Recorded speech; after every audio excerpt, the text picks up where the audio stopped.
তামিম ইকবালকে দেখা গেছে সে একদিক থেকে আমরা বলতে পারি তাকে সুবিধাবাদী।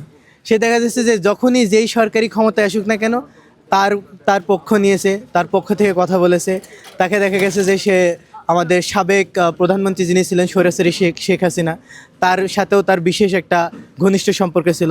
এবং তার পরবর্তীতে দেখা যাচ্ছে যে তার আগে যখন খালেদা জিয়া ছিল, বেগম খালেদা জিয়া ছিল, তার সময় দেখা যাচ্ছে যে তার একটা মানে একটা তাদের প্রতি একটা ঘনিষ্ঠ সম্পর্ক ছিল। সে সবসময় একটা সুবিধাবাদী জায়গা থেকে নিজের অবস্থানটা ক্লিয়ার করে রেখেছে। কিন্তু সেই দিক থেকে যদি বলা যায়, সে একই দিক থেকে সে ভারতীয় পক্ষটাও নিয়েছে। সে একেবারে যে ভারতের বিরোধী তা বলা যায় না। এর বিগত তার বিভিন্ন খেলার পারফরমেন্সের ভিতরে দেখা গেছে ভারতের সাথে যে পারফরমেন্সগুলো হয়েছিল।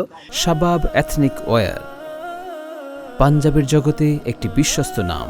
সেই সময় দেখা গেছে যে সে বিভিন্ন রকমের বল টল ছেড়ে দেওয়া বা খেলার মধ্যে দেখা যাচ্ছে ইজি ক্যাচগুলো যেইগুলো ছিল সেগুলো অনেক সময় ছেড়ে দিয়েছে।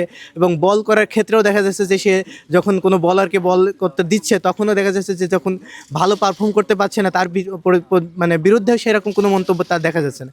মানে সবসময় কেন ভারতের প্রতি সিম্প্যাথিটা থাকতে হবে আমাদের প্রতি? যারা বেশিরভাগই তাকে সমর্থন করছে এরা খেলাধুলা থেকে অনেক দিন ধরে বিচ্ছিন্ন।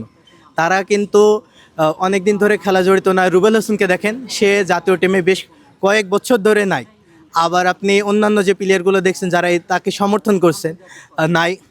এখন অনেকে ধারণা করছে যে তারা হয়তোবা খেলায় নতুন করে সুযোগ পাওয়ার একটা সম্ভাবনা তৈরি করার জন্য তামিম ইকবালকে সমর্থন করছে। আবার আমরা খুব এটা দেখেছি যে তামিম ইকবালের সাথে বিএনপিপন্থী রাজনৈতিক ব্যক্তিবর্গদের সাথে একটা ঘনিষ্ঠ সম্পর্ক আছে। অদূর ভবিষ্যতে যে রাজনৈতিক দলই ক্ষমতায় আসুক না কেন, এদের ভিতরে অদূর ভবিষ্যতে সবচেয়ে বেশি সম্ভাবনাময় বর্তমান প্রেক্ষিতে দল হচ্ছে বাংলাদেশ জাতীয়তাবাদী দল বিএনপি। তো এই নতুন যে প্লেয়ারগুলো রয়েছে যারা খেলায় সুযোগ পাচ্ছে না, এরা নিজেদের একটা অবস্থান তৈরি করার জন্য হয়তো বা তাদের তামিম ইকবালকে সমর্থনটা জানাতে পারে।